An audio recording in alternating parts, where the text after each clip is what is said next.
Hey everybody, it's Kelsey. Thanks so much for stopping by my channel today. I'm essentially booked on all platforms and pretty active on Instagram, like on the daily. But anyways,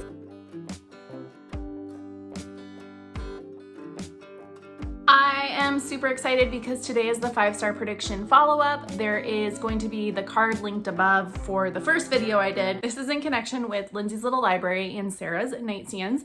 And every Thursday they have videos out and then they partner with other booktubers to talk about a theme. So I was asked to partner with them. The 5-star predictions video is picking some books off your shelves that you think will be 5 stars and then reading them. So this is the follow-up video in which I read my 3 books. And I have to say, I know my reading taste well, and I did a really good job with this one. So I'm pretty excited about that. Okay, so the very first book I finished was Empire of Wild by Sherry DeMaline, and this was the lowest rated book of the 3. I gave it 4 stars. So earlier in the year, I read Venko by Sherry DeMaline, and I just loved it. I also gave it 4 stars, but now in hindsight, I think it's a 5-star read. So this was her debut adult novel. As I was posting about reading this, a lot of people commented that Sherry has some YA books that they highly recommend. So because I've had such good luck with her, I am now going to read the YA. But Empire of Wild is about a woman whose husband goes missing. This is set in Canada on indigenous lands, or their Ojibwe. But the author herself lives in her traditional territory on the Georgian Bay with her family. So think like very wooded Canada. There's woods on the cover for a reason. Her husband goes missing and there's nothing really about it. And one day she's driving along and she happens to see this like Christian revival tent and she just stops and her husband is there giving a sermon. He has a different name. He's Reverend Wolf. And so he doesn't recognize her and she's just super perplexed by that. And then after more stuff comes to light, you learn about the Rougarou, which is a folklore for indigenous people. It's a wolf, kind of like a werewolf, I would say. It's a werewolf-like creature that haunts the roads and woods of Native people's communities.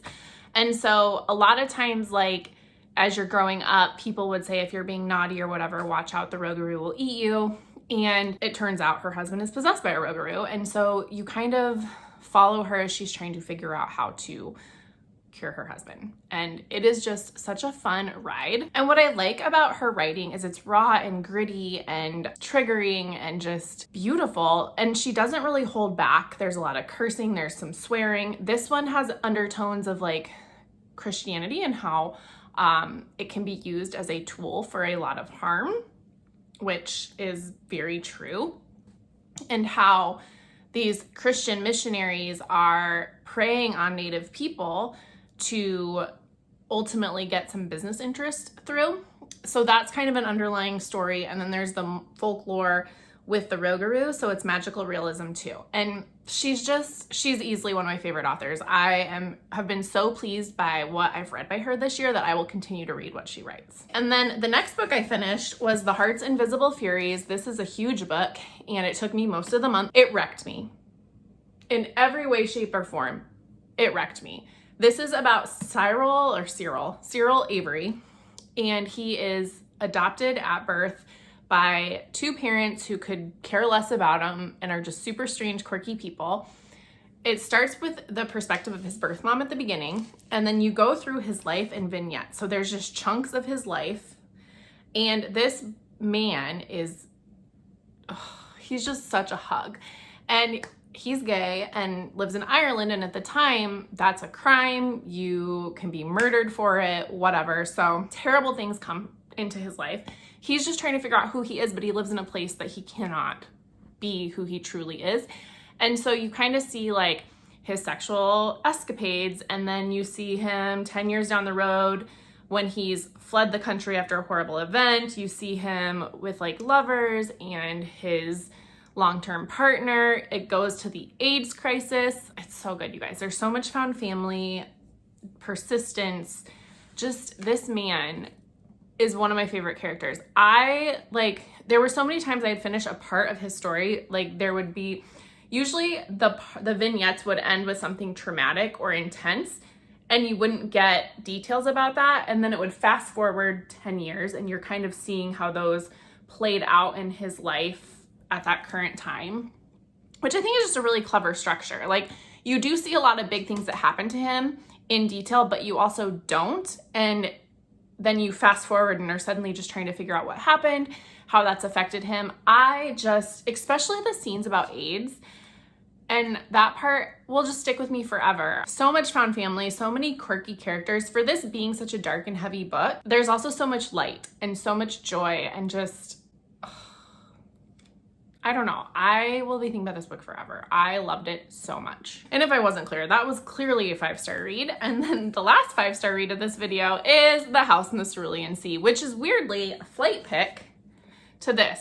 I wasn't planning on that. And it's Pride Month too, so I think it's kind of cool that I read 2 books with queer characters and storylines.